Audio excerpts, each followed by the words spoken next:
Halo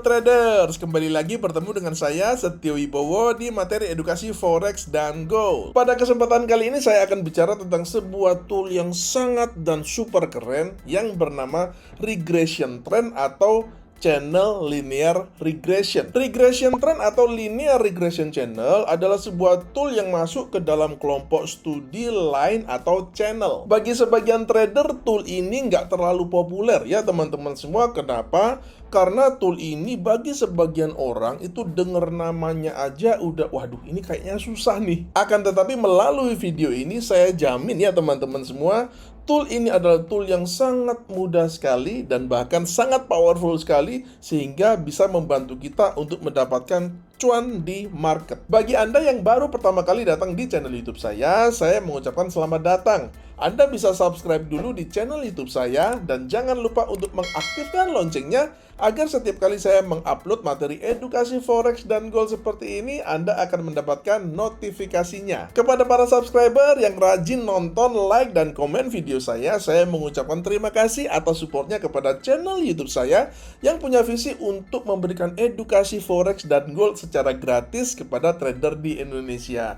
Dan nanti jangan lupa di like, share, dan tinggalkan komentar Anda. Baik teman-teman semua, kita mulai saja materinya dan kita mulai langsung saja dengan memplot toolnya ya. Jadi ini adalah untuk contoh ya teman-teman semua, saya menggunakan EUR USD di time frame daily. Akan tetapi nanti tentunya Anda bisa menggunakan tool ini pada semua pair ya, di gold juga, bahkan di saham kripto juga ya teman-teman semua, dan di semua time frame ya. Tapi untuk contoh kali ini saya akan menggunakan EUR USD yang di chart daily ya. Oke ya teman-teman semua, ini adalah tampilan dari trading view ya teman-teman semua. Dan kalau kita di trading view, tool regression trend ini bisa kita dapatkan di sini ya teman-teman semua, di trend line tools ya. Kita akan klik trend line toolsnya dan kita akan cari yang namanya regression trend ya. Ini ya teman-teman semua, kita klik aja regression trend ya. Ini adalah regression trend ya teman-teman. Dan bagaimana cara menggambarnya? Saya akan menunjukkan cara menggambar yang standar aja ya teman-teman semua. Jadi begini, apa yang kita lihat saja apa yang ada di chart ini ya teman-teman. Jadi kita akan titik awal dan titik akhirnya kita pakai aja di sini ya teman-teman semua. Jadi ini adalah swing high-nya, titik tertinggi begitu ya, dari apa yang kita lihat di chart ya teman-teman semua. Dan kemudian kita tarik sampai ke low-nya sini ya, kita tarik sampai ke low-nya sini ya teman-teman. Dan nggak usah terlalu exact banget ya, tidak usah terlalu persis banget kalau kita menggambarnya, karena bagaimanapun juga yang namanya garis, yang namanya support, resistance dalam studi analisa teknikal itu kita harus lihat sebagai sebuah area ya. Jadi dia bukanlah sebagai sebuah titik begitu ya. Jadi nggak masalah kalau misalkan nggak terlalu exact banget ya, karena ini hanya sekedar untuk memberikan kita gambaran, oh kira-kira di area sini, kira-kira di area situ ya. Oke teman-teman semua, nah ini adalah penampakannya ya teman-teman. Jadi ini adalah penampakannya. Kemudian saya akan langsung saja ajak teman-teman untuk melihat unsur-unsur yang ada di dalam regression trend ini ya teman-teman semua. Kita akan ke settingnya supaya teman-teman ngerti nih ya. Saya tidak akan terlalu panjang, tapi ini teman-teman harus ngerti lah dikit-dikit gitu ya. Oke ya teman-teman semua, jadi di sini kita lihat inputnya ya teman-teman semua. Ini ada upper deviation sama lower deviation ya teman-teman semua. Jadi begini, apa itu Pak Setio upper deviation sama lower deviation? Saya akan jelaskan sebentar ya teman-teman. Jadi begini, yang garis merah-merah putus-putus yang ada di tengah ini namanya mean ya, atau dia garis tengah begitu ya teman-teman semua, rata-rata ya, seperti itu. Nah, standar deviasi itu ada dua ya. Jadi dia ada yang standar deviasi yang di atas, upper dan lowernya ya teman-teman semua, yang berwarna area yang berwarna biru ini termasuk di dalam upper, sedangkan area yang berwarna merah itu termasuk ke dalam lowernya ya teman-teman semua. Jadi upper deviation ini misalkan ya teman-teman, ini standarnya adalah 2. Kalau misalkan kita ganti segitiga ya, begini ya teman-teman semua, maka garis biru ini dia akan melebar ke atas seperti ini ya, kelihatan ya teman-teman semua, dia akan melebar ke atas. Demikian juga kalau misalkan minusnya, standar deviasinya itu kita buat sama -3, maka dia juga akan, yang warna merah itu dia juga akan melebar ke bawah. Nangkep ya teman-teman semua. Akan tetapi untuk contoh kita akan pakai 22 aja ya, karena memang standarnya adalah 2 dan -2 ya. Jadi itu adalah upper deviation dan lower deviation ya teman-teman semua. Sekarang kita akan lihat di sini juga yang kita perlu tahu ya, ini adalah extended line ya teman-teman semua. Kalau saya sih selalu pakai extended line ini supaya jelas gitu ya, karena kalau kita nggak pakai extend lines itu dia hanya sampai sini aja ya teman-teman. Jadi dia hanya sampai di sini aja nih. Nah, dia hanya sampai di sini aja, which is kita nggak bisa terlalu enak lihatnya. Akan tetapi kalau kita klik extend lines-nya ini, nah dia bisa panjang begitu areanya, sehingga kita bisa melihat kemungkinan potensi trading dengan bisa lebih enak begitu ya. Oke, Pearson's line ini nggak akan saya bahas ya teman-teman. Kita akan hilangin aja ya. Kita akan hanya bahas yang kita bisa dengan praktikal gunakan sehari-hari ya teman-teman semua. Lalu kita klik OK ya. Jadi itu tadi adalah unsur-unsur yang ada di dalam regression trend ini ya. Ini adalah di trading view ya teman-teman semua. Saya akan bawa teman-teman untuk sedikit melihat di MetaTrader seperti apa. Oke teman-teman semua, sekarang kita sudah ada di MetaTrader ya. Kita tetap ada di EUR USD di time frame daily ya teman-teman.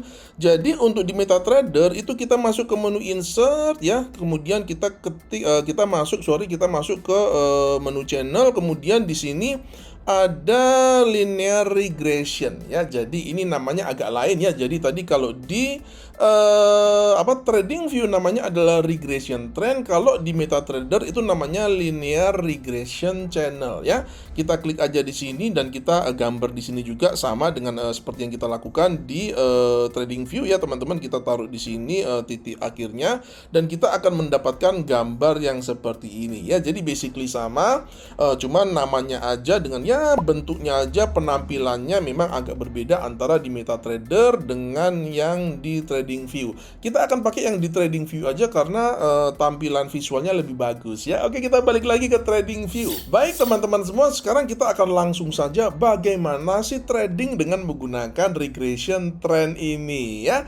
Oke, saya ingin kita untuk perhatian kepada 3 poin pertama dulu ya, karena ini adalah dasar kalau kita ingin trading dengan menggunakan tool ini ya teman-teman semua. Seperti yang sudah saya ketik di sini ya, ada 3 poin yang kita semua harus paham, at least 3 poin ini ya. Poin pertama adalah garis tengah atau linear regression itu berfungsi seperti magnet. Maksudnya begini ya teman-teman semua, ketika harga itu dia bergerak semakin menjauh ke bawah ya dari garis tengahnya ini ya teman-teman semua, maka garis tengah ini dia berfungsi seakan-akan seperti magnet itu yang menarik harga untuk kembali ke atas. Paham ya teman-teman semua ya. Sebaliknya ketika harga bergerak menjauhi ke arah atas ya teman-teman semua seperti ini, dan dia mendekati garis standar deviasinya ini, maka harga itu punya kecenderungan untuk balik lagi ke garis tengahnya ini ya, atau mean reversionnya ini ya teman-teman semua. Oleh karena itu dikatakan bahwa garis tengah ini dia berfungsi sebagai magnet yang menarik baik ke atas maupun ke bawah, sehingga harga kembali lagi ke harga tengahnya itu ya. Itu adalah poin yang pertama. Poin yang kedua adalah arah channel itu menggambarkan tren. Saya kira ini kita sudah tahu semua ya teman-teman semua. Oleh karena itu ini karena arah channelnya ini adalah bearish, maka trennya juga bearish ya. Dan dalam tren yang bearish itu sebaiknya kita hanya ambil open posisi sell, dan sebaliknya kalau trennya itu sedang bullish maka kita sebaiknya hanya ambil open posisi buy ya.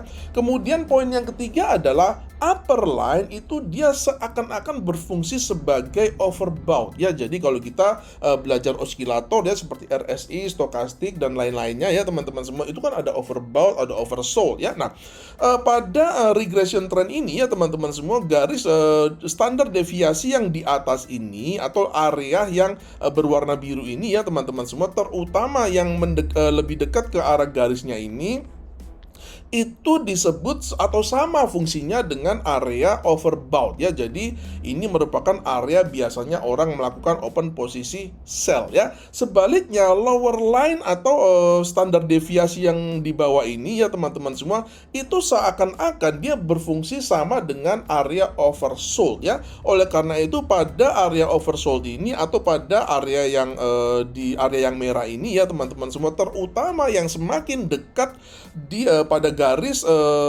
lower line-nya ini ya teman-teman semua, itu dia dianggap sebagai area oversold yang dimana biasanya orang melakukan open posisi buy. Baik teman-teman semua, sekarang kita akan langsung saja di mana entry-nya, di mana stop loss-nya, dan juga di mana TP-nya ya. Jadi begini ya teman-teman, ada berbagai macam variasi bagaimana kita melakukan entry dengan menggunakan regression trend ini ya. Jadi karena ini adalah contohnya adalah bearish channel ya teman-teman, maka saya akan memberikan contoh posisi yang sell ya. Jadi begini teman-teman semua, karena kita akan mau sell kan, maka teknik tradingnya itu begini ya teman-teman semua. Jadi kita itu menunggu harga itu dia untuk menyentuh ya, untuk menyentuh atau kalau bisa bahkan kalau harga itu sedikit bergerak di atas regression trendnya ini malah bagus sebenarnya ya teman-teman semua. Nah, kapan sell-nya Pak Setio? Jadi begini, ketika kita tahu harga ini seperti yang terlihat di sini ya teman-teman semua, harga itu setelah dia balik daripada lower line-nya ini, kemudian harga mantul di atas ya. Di sini adalah seperti tadi yang sudah saya jelaskan ya teman-teman semua, ini adalah area apa nih? Ini adalah area overbought ya. Dan pada area overbought ini adalah area yang sangat ideal untuk kita melakukan open posisi sell. Jadi ada dua tipe trader ya teman-teman semua. Trader yang agresif itu biasanya dia tidak menunggu konfirmasi ya. Asal harga menyentuh garis atasnya ini langsung hajar sell ya. Itu adalah tipe yang pertama, agresif ya teman-teman semua. Jadi di sini ketika harga langsung menyentuh garis atas dari standar deviasinya ini, dia langsung sell ya teman-teman semua. Jadi dia nggak nunggu konfirmasi lagi, langsung hajar. Ini adalah tipe trader yang agresif ya teman-teman semua. Jadi di sini dia bisa langsung sell ya ketika harga menyentuh garis atasnya ini. Kemudian target yang pertama itu ada di, of course, di garis tengahnya ini ya teman-teman. Ini adalah garis target sell yang pertama ya. Target sell yang kedua tentu saja di garis bawah daripada regression trendnya ini ya teman-teman semua, which is dia berfungsi juga sebagai support ya, seperti itu.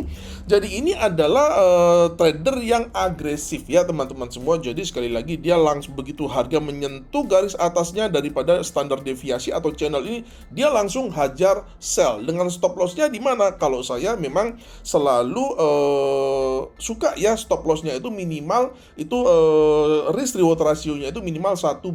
Jadi kalau misalkan sell di sini ya teman-teman semua, ya tinggal kita hitung aja misalkan dari sini ke sini ke target pertamanya ini misalkan 100 pips, maka stop lossnya juga dari entry-nya ini kita bikin 100 pips ke arah atas ya teman-teman semua, seperti itu. Itu adalah tipe trader yang agresif. Sedangkan tipe trader yang kurang agresif atau yang lebih konvensional begitu ya teman-teman semua, itu dia nunggu dulu nih ya kan, dia nunggu dulu apakah di sini terjadi false breakout atau tidak. Artinya apa? Apakah ketika harga dia setelah menembus atau menyentuh garis atas daripada channel ini, harga balik masuk lagi ke dalam nggak? Nah, dia nunggu itu ya teman-teman semua. Jadi kalau setelah misalkan di sini ya teman-teman semua, setelah dia menyentuh, dia balik lagi masuk ke dalam channelnya lagi ya teman-teman semua, dia nggak jadi nih lari keluar channel, karena kalau dia lari keluar channel kan trennya udah kacau ya teman-teman semua, dan kita harus stop loss. Maka kita trader yang konvensional yang nggak agresif gitu ya, dia akan nunggu dulu, setelah nyentuh garis atas ini dia balik masuk lagi nggak ke dalam channel. Kalau dia balik masuk lagi, close lagi di dalam channel, maka pada candle yang inilah dia baru melakukan open posisi sell ya teman-teman semua, seperti itu. Dan targetnya juga bisa dibuat, target pertama ada di garis tengah ya, atau linear regression atau mean reversionnya itu, dan target kedua ada di garis bawah daripada channelnya itu. Lalu Pak Setio, boleh nggak kita buy waktu trennya itu sedang bearish ya? Jadi begini ya teman-teman, kalau kita mau ngomong boleh nggak boleh sih sebenarnya boleh aja ya teman-teman semua, karena sebenarnya salah satu asumsi daripada channel regression trend ini ya teman-teman, most of of the time ya, jadi harga itu kebanyakan itu dia akan bergerak di dalam channelnya ini ya. Jadi ya kurang lebih semacam Bollinger Band begitu ya. Jadi kalau ada trader yang mungkin dia lebih agresif gitu ya teman-teman semua, meskipun di dalam suatu kondisi bearish trend itu dia boleh saja kalau dia mau counter trend, dia mau buy ya. Kriterianya apa? Syaratnya apa? Sama aja ya teman-teman semua. Jadi meskipun ini misalkan ini ya dalam kondisi trend bearish begini, kalau mau buy itu dia misalkan bisa buy di sini ya teman-teman semua, ketika harga itu dia menyentuh garis bawahnya ini ya teman-teman semua, ini adalah wilayah over apa? Oversold ya, dan di sini kita bisa melakukan open posisi buy. Trader yang agresif langsung bisa open posisi buy ketika harga itu dia menyentuh garis bawahnya ini ya teman-teman semua. Sedangkan untuk trader yang butuh konfirmasi, dia bisa menunggu untuk harga itu dia balik masuk lagi ke dalam channel nggak? Ya kan, kalau seperti ini ya teman-teman semua, ternyata harga balik lagi masuk ke dalam channel, close lagi di dalam channelnya ini, artinya apa? Nah, sudah ada konfirmasi bahwa ini adalah area support yang valid, bahwa ini adalah area oversold yang valid. Oleh karena itu pada candle yang bodinya candle kecil yang bodinya berwarna hijau ini, kita boleh melakukan open posisi buy ya, dengan targetnya di mana? Target pertama di garis tengahnya ini, dan target kedua di garis atas daripada channelnya ini ya teman-teman semua. Dan stop lossnya di mana? Tentu saja stop lossnya dari entry-nya ini kita bikin risk reward ratio itu minimal 1:1. Jadi kalau misalkan targetnya ini harus dihitung dulu ya teman-teman semua, targetnya itu harus dihitung dulu untuk kita boleh menghitung stop lossnya dengan perbandingan risk reward ratio itu 1 banding minimal ya, minimal 1:1. Lalu Pak Setio, mana yang lebih baik? Gaya trading yang agresif yang tidak menunggu konfirmasi atau gaya trading yang konvensional yang nunggu konfirmasi? Jawabannya adalah tergantung ya teman-teman semua, karena masing-masing itu punya kelebihan dan kekurangan. Kalau nih misalkan kita agresif ya, kita langsung misalkan di sini ya teman-teman semua, kita langsung hajar sell ketika harga itu dia menyentuh garis atasnya ini, maka kelebihannya adalah kita mendapatkan harga sell yang lebih baik ya. Sebaliknya kalau kita baru sell di di candle yang bawahnya ini ya teman-teman semua, setelah konfirmasi bahwa harga memang mengalami rejection dan dia menolak untuk bergerak ke atas dan harga masuk kembali ke dalam channelnya ini, maka kita kan akan sell di candle yang kedua, yang candle merah yang kedua yang ini ya teman-teman semua. Artinya apa? Kita sell di harga yang lebih buruk ya. Jadi harga sell yang untuk trader-trader agresif itu lebih oke ya. Seperti itu adalah kelebihan dan kekurangannya. Sebaliknya, kekurangan daripada trader yang agresif itu ibaratnya karena dia tidak menunggu konfirmasi ya teman-teman semua.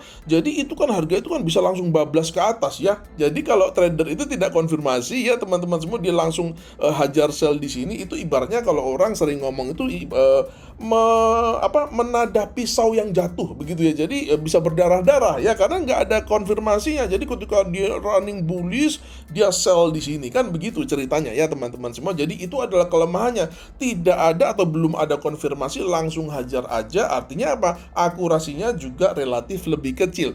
Sebaliknya kalau trader yang konvensional ya teman-teman semua, dia nunggu konfirmasi dulu, harga ini dia balik lagi masuk atau close ke dalam channelnya atau tidak. Nah, kalau dia menunggu konfirmasi seperti itu, kekurangannya dia dapat harga yang lebih jelek tadi, akan tetapi kelebihannya secara akurasi itu dia biasanya lebih bagus ya. Jadi harga itu sudah terkonfirmasi dulu dan dia melakukan sell di sini, biasanya akurasinya juga lebih bagus ya. Jadi itu tidak ada mana yang lebih bagus, mana yang lebih jelek, itu nanti tergantung kepada karakter trading kita masing-masing. Anda mau pilih yang mana? Itu tentunya terserah atau tergantung style trading Anda. Baik teman-teman semua, sampai di sini dulu video edukasi untuk kali ini ya. Dan kali ini memang saya hanya memberikan satu contoh saja, yaitu contoh bearish ya teman-teman, channel bearish. Dan untuk channel bullishnya atau contoh ketika market sedang bullish, itu logikanya tinggal dibalik saja ya. Sangat mudah sekali ya teman-teman semua.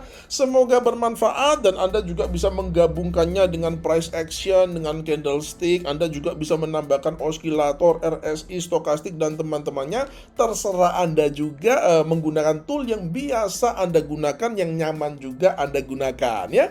Oke ya teman-teman semua, sampai berjumpa di video edukasi saya yang selanjutnya, dan salam cuan.